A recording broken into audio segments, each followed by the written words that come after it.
중국 자동차 하면은 떠오르는 차들이 몇 개 있을 겁니다. BYD를 생각하는 분들도 계실 것 같고 형편없는 브랜드들도 많이 보셨을 거고, 근데 그 중에 하나가 아니라 중국에서는 크게 세 가지 브랜드를 놓고서 웨이샤오리라고 얘기합니다. 웨이샤오리는 뭐냐면 리오, 샤오펑, 리오토 해서 중국 전기차의 빅3라고 할 수 있죠. 그 빅3 중에 하나 샤오펑을 살펴보겠습니다. 도대체 왜 이 자동차에 대해서 그렇게 높게 평가하는 건지 함께 살펴보셔야죠. 네, 샤오펑이라고 하면 정말 충격적인 브랜드죠. 그 중에서 가장 놀라운 건 뭡니까?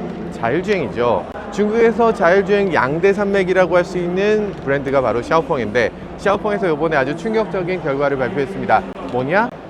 라이다를 없앴어요. 라이다가 없어졌습니다. 최근 들어서 라이다 진영과 비전 센서 진영 엄청 싸웠잖아요. 그래서 비전 센서로는 택도 없다, 라이다 무조건 있어야 된다 라는 진영과, 아니다, 라이다가 기존의 어떤 룰 베이스에서는 확실히 도움되지만 인공지능적인 면에서는 라이다는 아무 소용없다 라고 하는 측이 맞서 싸우다가 이 테슬라가 아니 라이다 필요 없어요 라고 했을 때 많은 사람들이 근거로 내세웠던 것이 바로 이 중국의 자율주행 자동차 회사들이었습니다. 특히 샤오펑은 라이다 있잖아, 라이다로 잘했잖아, 아니 당연히 라이다 필요하네 라고 생각했는데 샤오펑조차 이제는 라이다를 없애버렸습니다. 저는 중립적인 입장에서 라이다 진영과 새로운 비전 센서 AI 진영이 서로 어떤 것이 이길지 모르겠다고 말씀드려야 되는 것이 중립적이지만, 그렇지만 뭔가 한쪽으로 조금 기울어진 것 같은 느낌이 들긴 합니다. 자, 어쨌든 지금 라이다 없어졌고요. 어떤 분들은 얘기하십니다. 아니 요거 라이다예요 요거 라고 얘기하시는 분 계신데, 예전엔 라이다였어요. 근데 지금 이거 G9 2025년 에디션이거든요.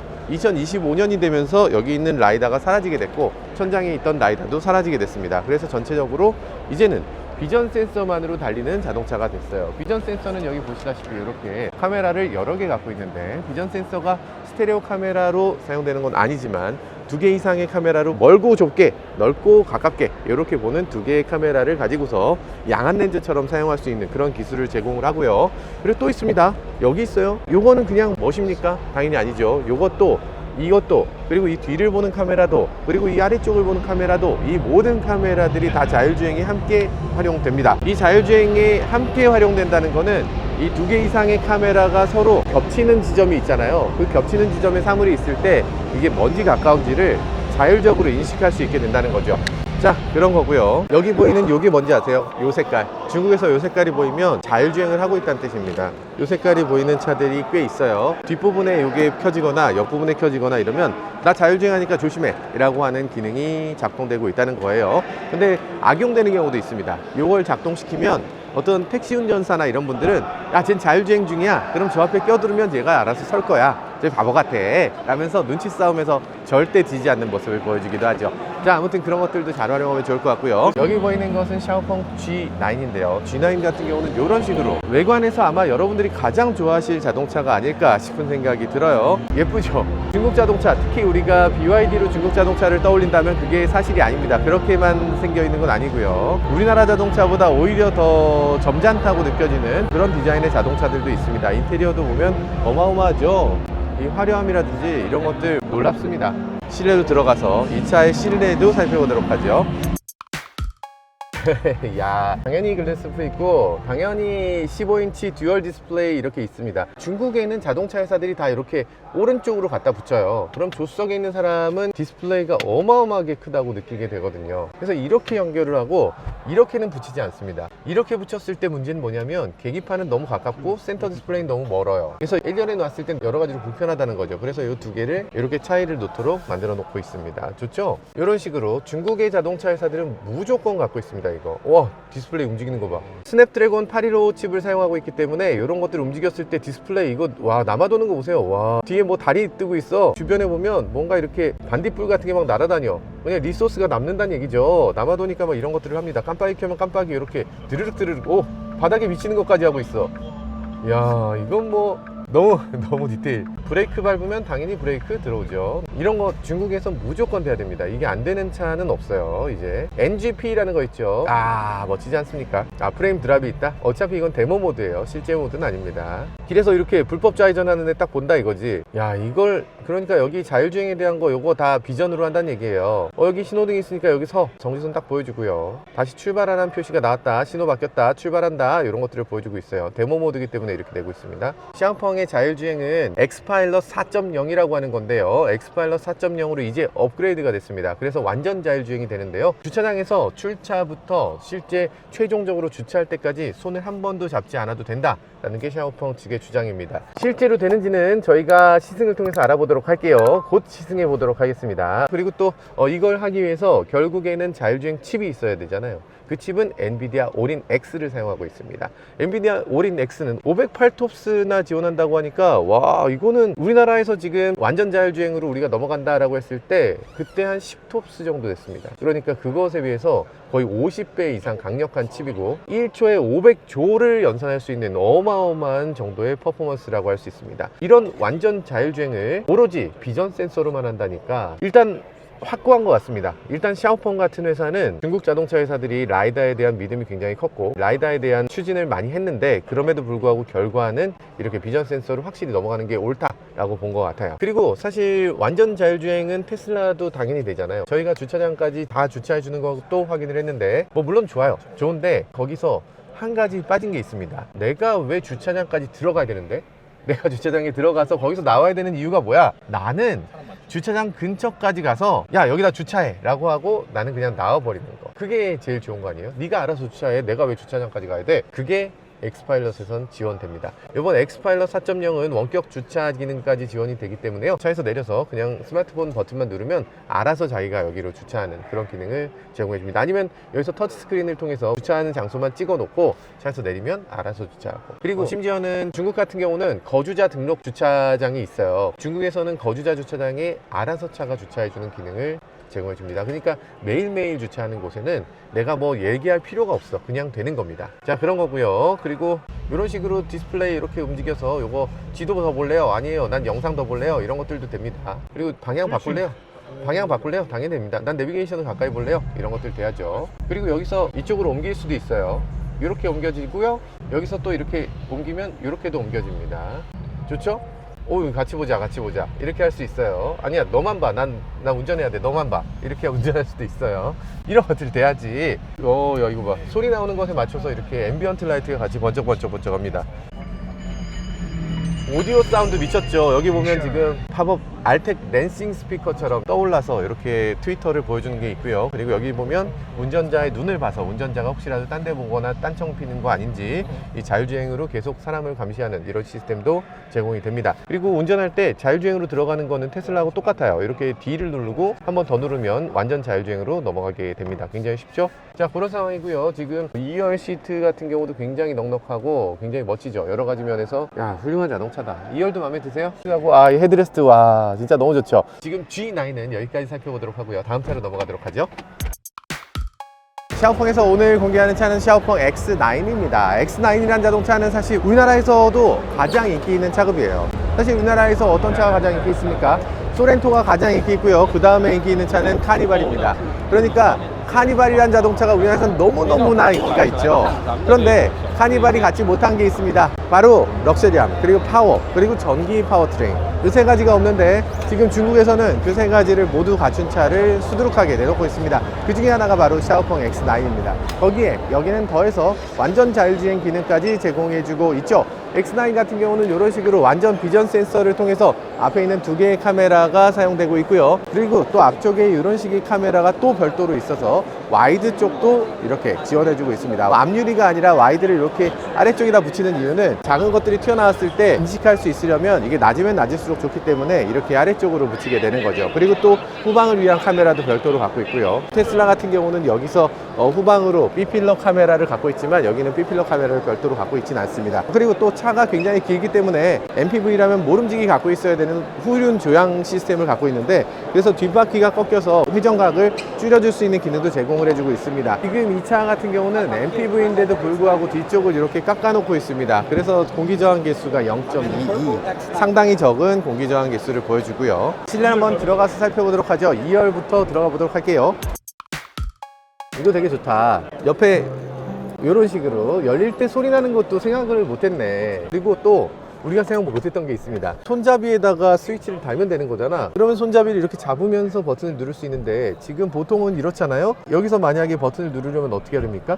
요렇게 하잖아요. 요런데 어디에 있잖아. 그래서 요렇게 눌러야 되는데 그게 아니라 여기서 이렇게 손잡이로 잡으면서 버튼 누르니까 이게 더 편한데요. 훨씬 편하다는 생각이 들고, 요런 테이블 정도는 기본으로 있어야 돼. 요 테이블은 있어야 돼. 굉장히 럭셔리할 것까지는 아니고 그냥 무난한 그런 테이블입니다. 가죽 마감돼 있고 뭐 여러 가지로 좋은데, 중국에서는 이 정도는 그냥 일상이기 때문에 특별하다는 느낌까지는 아니네요. 자, 그런 느낌이고요. 이거 봐. 쿠션도 되게 샤오펑 쿠션을 따로 만들어서 이렇게 제공해주고 있고, 헤드레스트 보세요. 이런 몰랑몰랑한 느낌의 쿠션이고요. 와, 너무 좋은데? 몰랑몰랑 느낌 너무 좋아요. 이거 이렇게.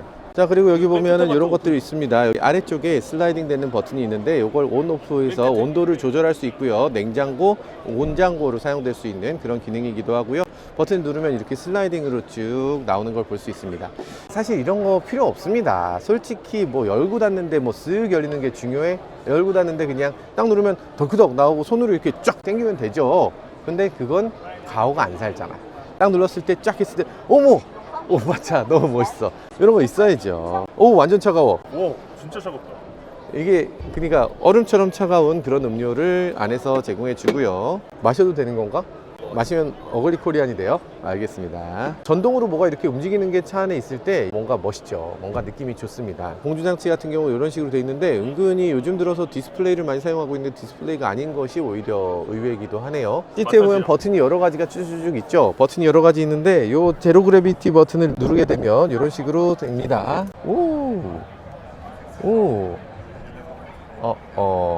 예, 이런 식이고요. 통풍 시트, 열선 시트, 뭐 당연해서 말할 필요가 없죠. 제로 그래비티라고 하는데, 제로 그래비티라서 뭐 특별히 엄청난 뭐는 아니고요. 여러 번 말씀드리지만 이거 나사가 만든 거고 제로 그래비티 맞는데, 근데 그렇다고 해서 정말 편하다는 의미는 아니에요. 그냥 좋다는 의미는 되는 것 같습니다. 자, 그리고 이쪽에 보면 글래스 루프가 있고요. 글래스 루프 주변으로 앰비언트 라이트가 이렇게 착 펴져 있는데, 이것도 굉장히 멋지네요. 창문은 이렇게 여닫을 수 있고요. 여기까지밖에 안 열리는 건 조금 아쉽네. 그리고 전동이 아니라 수동으로 이렇게 닫히는 것도, 이것도 좀 의외이기도 하네요. TV 버튼을 누르면 TV가 이렇게 내려오는데, 와, TV가 이렇게 나와요. 터치네요. 이야.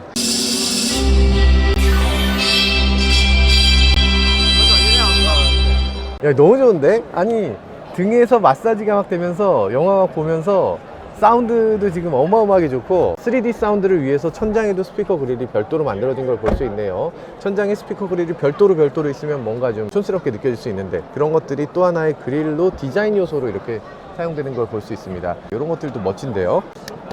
잘 만들었습니다. 잘 만들었어요. 1080p까지 지원하고 있고요. 4K는 되는지 모르겠어요. 소스 자체가 지금 좀 낮을 수도 있으니까요. 디스플레이의 밝기라든지 이런 것들 뭐 상당히 좋은 편인 것 같고요. 와, 훌륭하다. 내리고 싶지 않다. 그냥 오늘 방송 여기까지 합시다. 럭셔리한 건 알겠어. 그런데 이 차가 대체 뭐 얼만데, 한 3억 하는 거 아니야? 라고 생각하실 수도 있을 것 같아요. 그러면 여러분들 한번 생각해 보세요. 이 차가 얼마여야 되나? 얼마일 것 같아요? 이 차의 가격은 놀랍게도 7천만 원입니다. 팰리세이드 하이브리드 가격입니다. 팰리세이드 하이브리드 가격에 완전 전기차에 MPV에 이렇게까지 디스플레이에 모든 걸 갖추고 있는 자동차를 살 수 있다는 거죠. 물론 시작 가격이고 옵션을 다 붙이게 되면 아마 8천만 원 넘어갈 수도 있겠죠. 그럼에도 엄청나다는 생각이 듭니다. 중국 시장은 정말 경쟁이 치열하고, 그 치열한 경쟁이 이렇게까지 엄청난 가격에 내놓게 만들어주는 것 같습니다. 정말 충격적이네요. 그리고 여기 요거 봐야 된다. V12에 대해서 많이들 얘기하잖아요. V12이 어디 있어야 되는가에 대해서 정말 헤매고 있는데, 저는 여기 있는 것도 괜찮은 것 같아요. 요 위치가 사실 나쁘지 않죠. 왜냐하면 차 밖에서 케이블을 끌어다 쓸 때, 차 안에서 케이블을 쓸 때 모두 다 괜찮은 위치거든요. 그래서 차 밖에서 케이블을 쓸 때, 차량이 가운데 있거나 있을 때 이 부분에서부터 케이블을 늘어뜨려서 이렇게 가는 게 아니라 바로 끝에서 차 밖에서 딱 꽂을 수 있는 그런 위치이기 때문에 차 밖에 있는 것 못지않게 좋은 위치라는 생각이 드네요. 좋죠? 자, 여기까지 살펴보도록 하겠습니다. 로봇이 있어. 중국 샤오펑을 볼 때 우리가 테슬라 따라쟁이라는 얘기들도 하는데요. 실제로 인터페이스라든지 디자인이라든지 이런 것들 보면 너무 따라하는 느낌이잖아요. 심지어는 이제는 로봇까지 따라합니다. 테슬라 옵티머스하고 너무 닮지 않았나 하는 생각이 들어요. 키는 178cm라고 하는데 저보다는 좀 작네요. 저보다는 좀 작은 것 같고, 로봇치고는 굉장히 큰 편이죠. 로봇을 크게 만드는 게 사실 더 어렵긴 해요. 그러니까 일반적인 로봇들이 보통 사람들보다 좀 작잖아요. 작은 이유가 작을수록 중심 잡기가 쉬워집니다. 그래서 보통 작게 나오는데 여기는 조금 더 크게 나왔네요. 그런 느낌이고요. 사실 샤오펑이라고 하면 뭐 여러 가지를 보여주지만 뭐 로봇도 보여주고 자율주행도 보여주고 하지만 드론이 인상적입니다. 왜냐하면 샤오펑 매장에 가는 데마다 드론이 다 있어요. 그러니까 샤오펑은 드론 메이커입니다. 보통 이제 현대에도 드론을 만들잖아요. UAM이라고 해서 그렇게 막 거대한 것을 막 이렇게 날리는데 사실 그걸 날리기 위해서는 뭐가 필요합니까? 헬기장 안 됩니다. 헬기장으로 착륙할 수가 없어요. 그보다 훨씬 큰 그 전용, UAM 전용 공항이 필요한데 이건 사실상 현실성이 너무 없다고 봐야 되겠죠. 실제로 하겠다는 의지가 별로 안 보입니다. 그런데 샤오펑은 하겠다는 의지가 보이죠. 실제로 날기도 합니다. 여기 두 명이 타고서 이 비행기를 타고 날랐어요. 저 같으면 못 날 것 같은데 아무튼 굉장히 불안하게 생겼지만 이게 날아간다고 합니다. 그냥 나는 것뿐이 아니죠. 그걸 그러면 나는 데까지 어떻게 갈 건데 아무 데서나 띄울 수는 없잖아. 그러면 나는 데까지 어떻게 띄우냐면 랜드 캐리어라고 하는 저 콘셉트카에 뒤가 열리는 거예요. 뒤가 열려서 뒤에서부터 바로 이륙하게 됩니다. 그러니까 저기서 이걸 떨궈 놓고 이동하는 거예요. 그럼 얘는 따로 떨궈진 상태에서 이륙을 하게 되는 거죠. 이해가 잘 안 되시죠? 그림으로 보시면 이해될 겁니다. 이렇게 생겼다. 사실 우리가 바랬던 건 그거잖아요. 자동차를 타고 가다가 너무 막혀. 나 여기서 좀 날아가고 싶어 라는 느낌이 들 때 그때 바로 출발할 수 있는 컨셉트가 필요하지 않냐 라는 생각으로 이렇게 컨셉트를 만들었는데 실제로 이게 될지 아니면 전혀 다른 방향으로 갈지는 모르지만 BYD는 DJI와 함께 자동차 안에서 출발하는 작은 드론을 내놨는데 샤오펑은 어쨌든 결국에는 이 드론을 사람들이 들어가서 타게 될 것이다.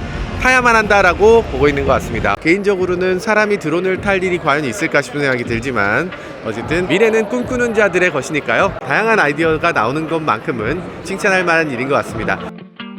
네, 샤오펑 정말 대단하죠. 정말 다양한 것들을 내놓기도 하고 정말 엄청난 자동차들을 아무렇지도 않게 턱턱 내놓고 있습니다. 사실 샤오펑이라고 하면 야 진짜 시끄럽다.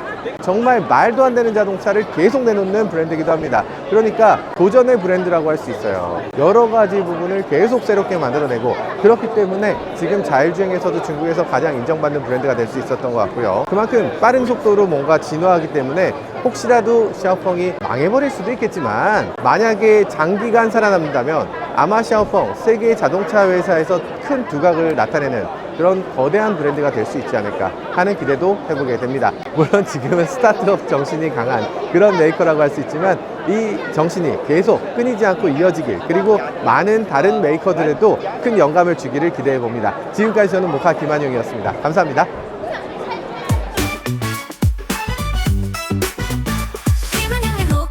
차의 이야기 세상은 넓어 차들은 달려가지 하나 둘씩 펼쳐지는 차의 모험 바퀴 아래 세상은 무궁무진해